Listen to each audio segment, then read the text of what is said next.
सहारा प्रणाम, सहारा समय में आपका स्वागत है। मैं हूं अनुज शर्मा। शाम के 5:30 बज चुके हैं और हम आपके लिए लेकर आए हैं अपना खास कार्यक्रम समय सरोकार। समय स्पेशल में आपका स्वागत है। और इन दिनों मुख्यमंत्री योगी का पूरे देश में डंका बजा हुआ है, कभी बाबा का बुलडोजर को लेकर तो कभी कानून व्यवस्था को दुरुस्त करने को लेकर।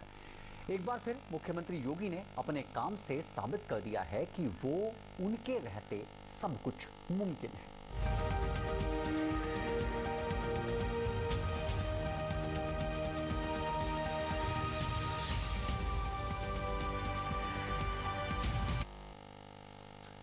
एनसीआरबी ने अपनी एक स्पेशल रिपोर्ट जारी की है। एनसीआरबी की ओर से किस राज्य में 2021 में कितने दंगे हुए हैं, जिसे लेकर अपनी रिपोर्ट उसने जारी की है।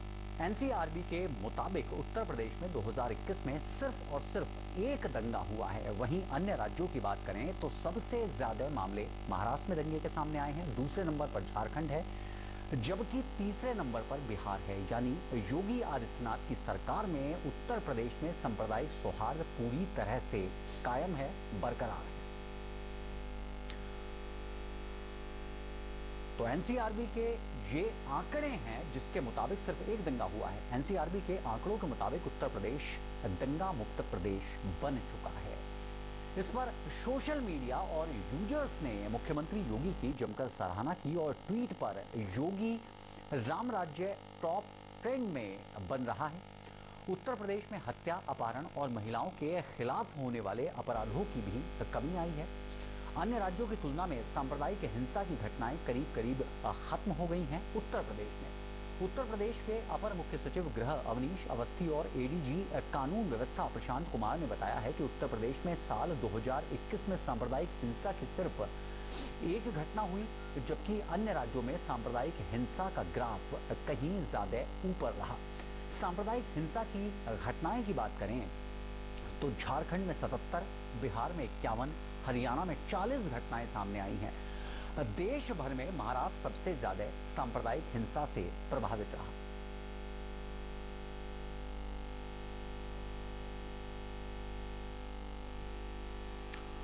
जाहिर तौर पर मुख्यमंत्री योगी ने कहीं ना कहीं ये साबित किया है। इससे पहले कि यदि आप सर्वे को देखें, कुछ समय पहले ही सर्वे सामने आया था और पसंदीदा मुख्यमंत्री का नाम पूछा गया था देश भर के लोगों से, तो उसमें भी मुख्यमंत्री योगी का नाम सबसे आगे था। सबकी जो पसंद थी वो मुख्यमंत्री योगी आदित्यनाथ थे। अब उनके काम ने भी इस पर मोहर लगा दी है। सिर्फ और सिर्फ 2021 में एक सांप्रदायिक दंगा हुआ है। बहरहाल इसकी हकीकत जानने के लिए और जनता इस बारे में क्या कुछ सोचती है, उत्तर प्रदेश का आम नागरिक, उत्तर प्रदेश के लोग इस बारे में क्या कुछ सोचते हैं, इस बार पर चर्चा करने के लिए, मंथन करने के लिए लखनऊ से हमारे साथ जुड़ रहे हैं हमारे संवाददाता संजीव सिंह। संजीव, जाहिर तौर पर एनसीआरबी की जो रिपोर्ट सामने आई है, क्या वो वाकई मुख्यमंत्री योगी आदित्यनाथ के उस छवि को साबित करती है, उस छवि को पर मोहर लगाती है जिसके आधार पर तमाम सर्वे ये कहते हैं कि देश की जनता सबसे अच्छे मुख्यमंत्री के तौर पर, सर्वश्रेष्ठ मुख्यमंत्री के तौर पर किसी का नाम लेती है तो वो योगी आदित्यनाथ हैं?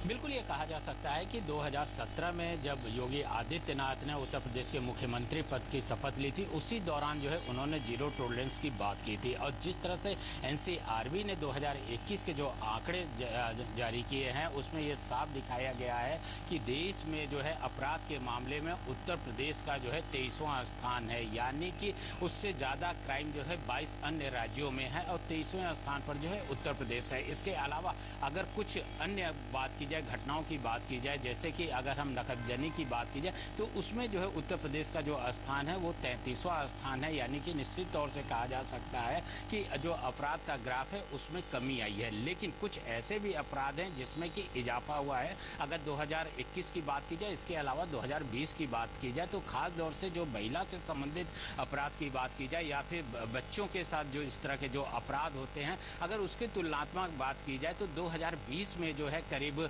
49,000 मामले सामने आए थे, जबकि अगर 2021 की बात की जाए तो 56,000 के करीब जो मामले सामने आए हैं, यानी कि जो उत्तर प्रदेश का जो स्थान है वो 16वां स्थान है। इसके अलावा अगर हत्या की बात की जाए तो हत्या के मामले में उत्तर प्रदेश का जो स्थान है वो 24वां है, यानी कि अपराध का जो ग्राफ हुआ है हत्या के मामले में वो काफ़ी ज़्यादा कम है। इसके अलावा अगर डकैती की बात की जाए तो 29वें स्थान पर है, लूट की बात की जाए तो 25वें स्थान पर जो है उत्तर प्रदेश का स्थान है। और इसके अलावा दंगे की बात की जाए तो पूरे उत्तर प्रदेश में जो है 2021 में मात्र एक दंगा हुआ है, यानी कि हम कह सकते हैं कि दंगा मुक्त प्रदेश ये रहा है। क्योंकि अगर इससे पहले की सरकार की बात की जाए तो कई जो है दंगे हो चुके हैं उत्तर प्रदेश में, लेकिन इस सरकार की अगर बात की जाए 2021 की खास दौर से तो एक भी दंगा नहीं हुआ है। इसके अलावा एसिड अटैक की भी बात की जाए तो एक मामले प्रकाश में आए हैं। तो यानी ये कह सकते हैं कि जिस तरह से एनसीआरबी ने जो अपनी रिपोर्ट दी है उससे ये साफ जाहिर होता है कि उत्तर प्रदेश में जो अपराध का ग्राफ है उसमें काफ़ी कमी आई है। और इसके पीछे कहीं ना कहीं ये कह सकते हैं कि उत्तर प्रदेश के जो मुख्यमंत्री योगी आदित्यनाथ ने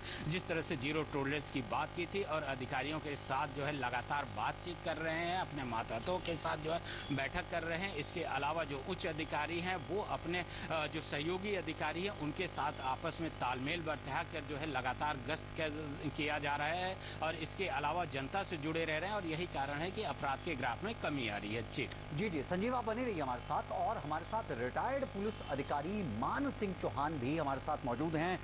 मान सिंह चौहान साहब, आपका बहुत बहुत सारा समय पर स्वागत है। मान सिंह चौहान साहब, जैसा कि संजीव कह रहे हैं कि पूरे देश में एक सर्वे हुआ और उनसे ये पूछा गया कि सर्वश्रेष्ठ मुख्यमंत्री के तौर पर आप किसको देखते हैं, तो उस सर्वे में सबसे ऊपर नाम रहा मुख्यमंत्री योगी आदित्यनाथ का। अब उनके काम की जो रिपोर्ट सामने आ रही है, एनसीआरबी की जो रिपोर्ट सामने आ रही है, वो भी उनकी कथनी और करनी के बीच किसी भी तरह का कोई अंतर नहीं दिखाई दे रहा। उन्होंने कहा था कि जीरो टॉलरेंस की नीति पर काम करेंगे, लिहाजा 2021 की रिपोर्ट उत्तर प्रदेश और बिहार जो अपराध के मामले में पूरे देश में जाने जाते थे, अपराध का गढ़ माना जाता था बिहार और उत्तर प्रदेश को। यहाँ तक कि कुछ जिले उत्तर प्रदेश के ऐसे थे जो अपराध की फैक्ट्री के तौर पर जिनको गिना जाता था, बावजूद उसके वहाँ पर जो अपराध का ग्राफ है वो शून्य तो नहीं हुआ, लेकिन शून्य से बहुत ज़्यादा भी नहीं है। सांप्रदायिक हिंसा के मामले में उत्तर प्रदेश अव्वल था, लेकिन 2021 में ऐसा क्या हुआ? जीरो टॉलरेंस की बात हर गवर्नमेंट आती है, कहती है कि भ्रष्टाचार का कोई भी मामला बर्दाश्त नहीं किया जाएगा, चाहे कितने भी मुख्यमंत्री आए हों।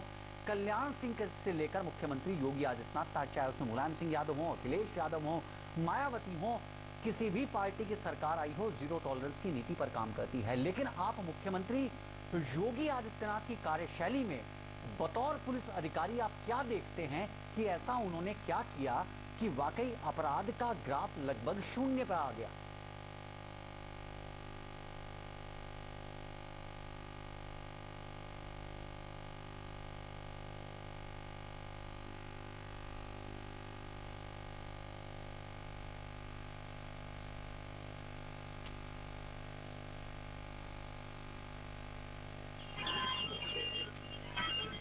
मान सिंह चौहान साहब, मेरा प्रश्न आपसे है, यदि आपको मेरी आवाज मिल रही है तो मैं आपसे जानना चाहूंगा। मैं ये कहना चाह रहा हूँ कि हमने एक लंबी सर्विस करने के बाद में अब एक आम आदमी की तरह रह रहे हैं और एक जो फर्क महसूस कर रहे हैं उसकी 2-3 वजह है जिनका प्रभाव बहुत ज्यादा पड़ा है। हमारी आवाज आ रही है आपको? जी आ रही है। तो एक तो जो सबसे बड़ा फर्क पड़ा है मौजूदा गवर्नमेंट जो अपनी योगी जी की है कि पहले प्रभावशाली लोग माफिया हों, प्रभावशाली लोग हों, चाहे बड़े बड़े दिग्गज लोग हों, चाहे वो नेता लोग हों या पार्टी से जुड़े हुए, उनके खिलाफ इतनी शीघ्र कार्रवाई हो नहीं पाती थी। जी फ्रेंकली स्पीकिंग कार्रवाई हो नहीं पाती थी जो मौजूदा गवर्नमेंट में हो रही है और उसके रिजल्ट सामने आ रहे हैं। दूसरा जो बड़ा पॉइंट मुझे लगता है कि जो अटैचमेंट ऑफ प्रॉपर्टी वो माफियाओं की हो रही है फौरी तौर पर स्पीड से, उसका रिजल्ट एक आम आदमी में भी डर हो रहा है कि भाई जब माफियाओं के खिलाफ, बड़े आदमी के खिलाफ, प्रभावशाली लोगों के खिलाफ कार्रवाई हो सकती है तो हम कहाँ जा रहे हैं। पहले एक्चुअली जनरल यही होता था, जो हम लोग सर्विस में रहे, आम आदमी ये कहता था कि अरे साहब बड़े लोगों को तो आप कुछ कर नहीं पाते हैं। तो ये सबसे 2-3 फर्क हैं जिनकी वजह से, और एक शक्ति से सभी लोगों को एक नजर से देखना, जैसे नोएडा में अभी घटना हुई, रूलिंग पार्टी के एक नेता के खिलाफ फौरी तौर पर कार्रवाई हुई और भी कई लोगों के खिलाफ कार्रवाई हुई है। जी जी। ये सबसे बड़े पॉइंट्स हैं। आंकड़े तो जो बता रहे हैं वो बता ही रहे हैं। आम आदमी एज ए रिटायर्ड पर्सन भी महसूस कर रहा हूँ मैं कि चाहे आप मार्केट में जाइए चाहे पार्क में जाइए, आम आदमी महसूस सुरक्षित करता है अपने आप को। और ये रिपोर्ट यहाँ की नहीं है, दूसरे स्टेट पे भी जब कभी बात करिए, जाइए घूमने, बच्चों से मिलने, हर आदमी ये महसूस कर रहा है। पहले हमारा यूपी और बिहार ये लॉ एंड ऑर्डर के लिए थोड़े अच्छे नज़र से पूरे प्रदेश में, पूरे देश में नहीं देखे जाते थे। वो अब सिचुएशन हमारे उत्तर प्रदेश की डिफरेंट हो गई है और हम लोग अब इन सब मामलों में दूसरे प्रदेशों को लीड कर रहे हैं। ये आम आदमी की इस तरह से महसूस कर रहा है। पार्टी के लोगों को छोड़ दीजिए, मैं आम आदमी की बात कर रहा हूँ। जी जी, मतलब चौहान साहब, आप ये कहना चाह रहे हैं कि जो स्थिति आज है, जो अपराध का ग्राफ आज नीचे गिरा है, वो पिछली सरकारों में भी गिर सकता था यदि पुलिस के ऊपर लॉ एंड ऑर्डर को संभालने के लिए किसी तरह का राजनीतिक दबाव ना डाला जाता और पुलिस को मुख्यमंत्री योगी आदित्यनाथ की तरह स्वतंत्र छोड़ दिया जाता अपराध को रोकने के लिए, तो शायद ये स्थिति पहले भी कायम हो सकती थी। बिल्कुल सही कहा आपने। मैं इस बात को दावे के साथ कह सकता हूं कि जितनी फ्रीडम मौजूदा गवर्नमेंट में पुलिस विभाग को दी गई है, इतनी फ्रीडम पहले लोग बोलते थे। किसी जमाने में माननीय कल्याण सिंह जी का जो पहला फेज था उसमें मिली, बड़े बड़े लोगों के खिलाफ कार्रवाई करने का, माफियों के खिलाफ कार्रवाई करने का, वो अब मिली है। और इसकी वजह से और जवाबदेही तय हुई है पुलिस की, दोनों चीजें हैं, जिसकी वजह से आम आदमी खुद ही डरा हुआ है। जब बड़े आदमी के खिलाफ कार्रवाई होगी, जब माफिया के खिलाफ कार्रवाई होगी, मार्केट में जब पहले एक छोटा नेता घूमता था, 4-4 गनर अपने प्राइवेट गनर पुलिस के लोगों को लेके जाता, आम आदमी में भय हो जाता था। अब ऐसा कहीं नजर नहीं आता। मैं तो घूमता हूँ पैदल मार्केट वगैरह में, तो उसका इन सब चीजों से इम्पैक्ट बड़ा है। जी जी, मतलब आप ये कह रहे हैं कि चाहे कोई माफिया, चाहे कोई गुंडा राजनीतिक शरण ले ले या राजनीति का चोला ओढ़कर यदि घूमता है, उसके खिलाफ भी जब गुंडा एक्ट, देशद्रोह एक्ट के तहत मामला दर्ज कराया जाता है और उसे इस बात का डर सताता है कि पहले अपराध करते थे, कोर्ट से बच जाते थे, लेकिन अब पब्लिक प्रॉपर्टी को नुकसान पहुंचाने के आरोप में, काला धन जमा करने के आरोप में या किसी भी तरह से अवैध तरीके से धन यदि अर्जित किया गया, तो बाबा के बुलडोजर का डर उसके जहन में बैठा हुआ है। इसलिए वो अपराध करने से पहले 100 बार सोचता है। दंगा भड़काने के लिए लोगों को प्रोवोक करने से पहले, लोगों को उकसाने से पहले वो कई बार सोचता है कि आखिर उसका क्या होगा कि पूरे जीवन उसने काला धन अर्जित किया है और बाबा का बुलडोजर चलेगा तो एक बार में वो काला धन धराशाही हो जाएगा, मिट्टी के ढेर में तब्दील हो जाएगा। इसका जो डर है वो तमाम अपराधियों के जहन में पैदा हुआ है, इस कारण ये स्थिति बनी है। बिल्कुल 100% आपने बात हमारे मन की बात कही है और आम आदमी के मन की बात जो उसको महसूस हो रहा है, जो प्रैक्टिकली एक्सपीरियंस कर रहा है डे टू डे लाइफ में। और पहले मैं किसी पर्टिकुलर एक गवर्नमेंट को नहीं जिम्मेदार ठहरा रहा हूँ, देखिए हकीकत यही थी कि पहले बड़े प्रभावशाली लोग, वो स्पेशली माफिया वगैरह रहते थे, तो उनके खिलाफ कार्रवाई हो नहीं पाती थी। वो पॉलिटिकल शरण से बच जाते थे और छोटे मोटे लोगों के खिलाफ होती थी। वो अब चीजें डिफरेंट हो गई हैं।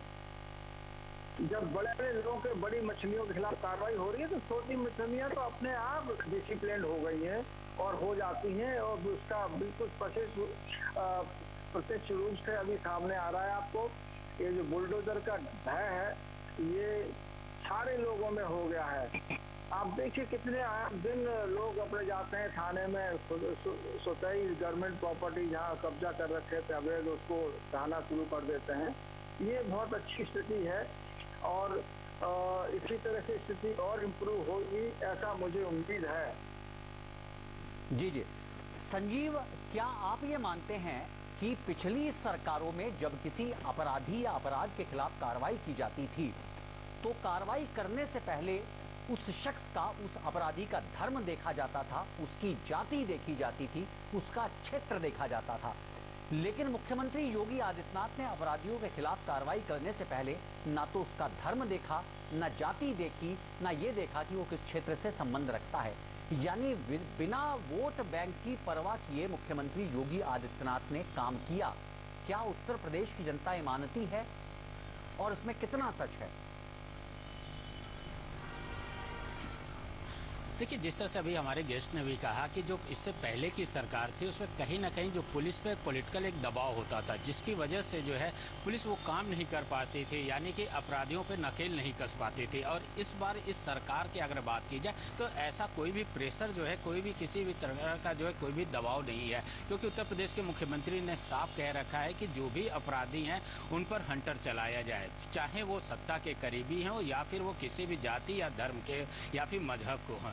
तो ये कहा जा सकता है कि कहीं ना कहीं जो मुख्यमंत्री की जो दृढ़ इच्छा शक्ति है उसके चलते जो है पुलिस का मनोबल बढ़ा है, और यही कारण है कि जो अपराध का ग्राफ है उसमें कमी आई है। जो भू माफिया हैं उन पर भी नकेल कसा गया है, अवैध जो मादक पदार्थों की तस्करी कर रहे हैं यानी कि जो तस्कर हैं उन पर भी नकेल कसा गया है। और लगातार ये कहा जा सकता है कि इस तरह के अभियान भी चलाए जाते हैं, यानी कि जो ये अभियान होता है वो काफ़ी ज़्यादा जो है कहीं ना कहीं जो अपराधी हैं, माफिया हैं, उनके मनोबल को तोड़ने के लिए पर्याप्त होते हैं। और अगर इस तरह के जो अभियान अगर पूर्ववर्ती सरकार भी चलाती तो ये भी कहा जा सकता था कि उस दौरान भी जो अपराध का ग्राफ था उसमें भी कमी आ सकती थी, लेकिन ऐसा पूर्ववर्ती सरकार में नहीं किया गया। जबकि इस सरकार में जो इस बात का खास ध्यान रखा गया, क्योंकि ये कहा जा सकता है कि जो विपक्ष होती है वो कानून व्यवस्था के मुद्दे को ही लेकर जो है वर्तमान सरकार को घेरने की कोशिश करती है। तो ऐसे में सरकार कोई ऐसा कदम नहीं उठाना चाह रही है जिसकी वजह से विपक्ष हावी हो। ये जरूर है कि जिस तरह से अभी एनसीआरबी ने अपना रिपोर्ट जारी किया है 2021 का क्राइम के ग्राफ को लेकर, ये जरूर है कि समाजवादी पार्टी ने एक बार प्रहार जरूर किया है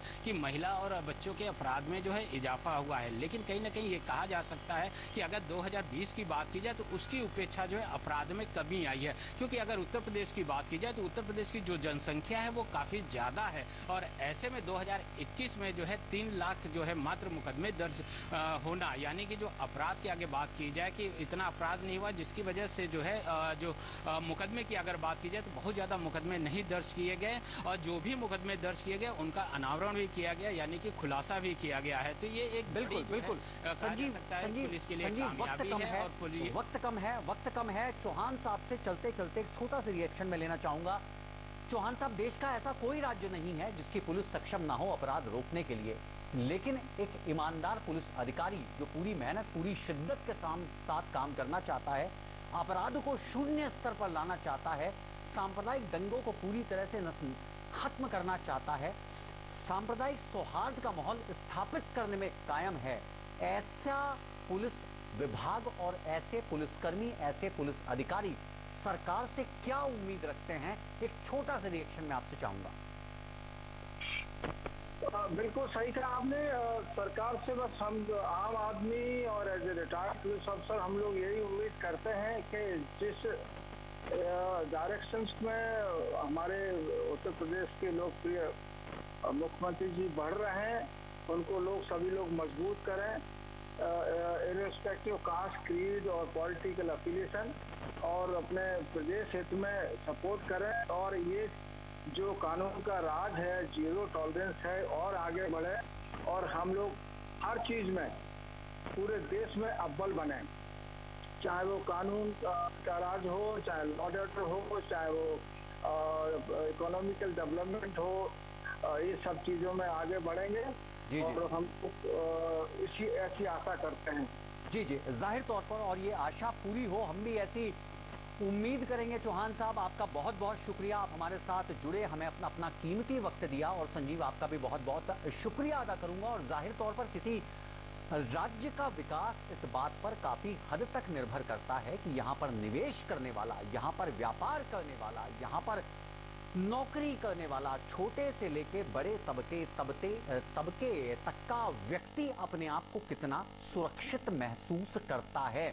और यही कारण है कि अपराध जैसे जैसे कम होगा, निवेश वैसे वैसे बढ़ेगा, रोजगार वैसे वैसे बढ़ेगा, और वैसे वैसे उत्तर प्रदेश में रहने वालों का जीवन स्तर भी ऊंचा होगा। इसी उम्मीद के साथ इस कार्यक्रम को हम विराम देते हैं। दीजिए इजाजत, सहारा।